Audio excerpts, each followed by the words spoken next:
Vanika Baduke. Joining us today in our studios is a leader of the joint opposition, Mr. Dinesh Gunawardena. Good evening to you. Good evening. Thanks for joining us. Now, Colombo's political circles, business circles, social circles are quite in a frenzy because of the central bank bond issue, with the central bank governor's current term expiring on the 30th of June. However, this is the first time in Sri Lanka's history that an appointment or reappointment has stirred so much attention and controversy. We're talking about Mr. Arjuna Mahendran. Mr. Gunawardena, what are your thoughts on this?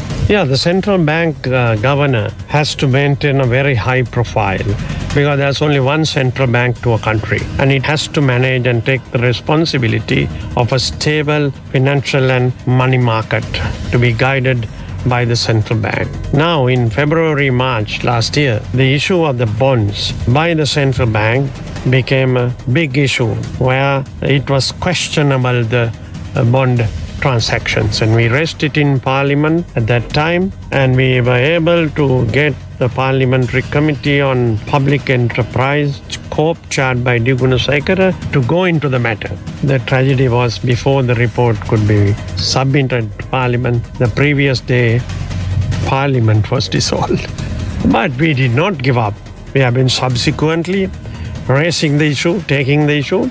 Now it's gone beyond political groupings because the professionals and others who have been involved in bringing this government to power are today also demanding his removal or not to be reappointed. But as the joint opposition, do you not think that you could do more with regard to this issue? I mean, there is an individual who's being questioned with regard to conflict of interest. I mean, this is a person who is in charge of the financial doings of the country. He has to maintain a clean record. But if there are allegations against him, then action needs to be taken. So why this indecent hurry to either give another name for a reappointment or another appointment? Now, I guess the present governor has to take full responsibility of the violations that he has to answer to, and no other way. Not only his removal, but there has to be even a presidential commission that should follow to go into the matter in its totality. Because this is not a small matter. It is the confidence of the country in the international money markets. So as leader of the joint opposition, you are advocating for a presidential commission of inquiry to be formed to look into the issue of Mr. Arjuna Mahendran. Very much the activities of the governor and how he has been running and what are the involvements in the central bank operations has to be gone in, because that will help for us to have a much more confident and stable central bank guidance to our economy. Former President Mahinda Rajapaksa has remained silent throughout this issue.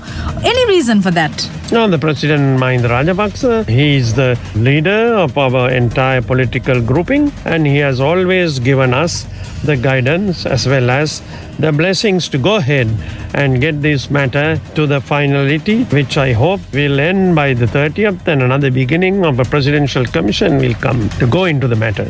In your opinion, do you think that the 30th of June will see a reappointment or the appointment of a presidential commission of inquiry or another appointment? No, the present governor will have to go, and there will be a new governor who will have to take over from the 30th. And we see, because the matter has now become a national agitation and not a partisan agitation. Professionals, groupings inside the government, opposition, and all over, the demand is not to reappoint the present governor. So what exactly will happen after the 30th of June when present Central Bank Governor Arjun Mahendran's contract term ends?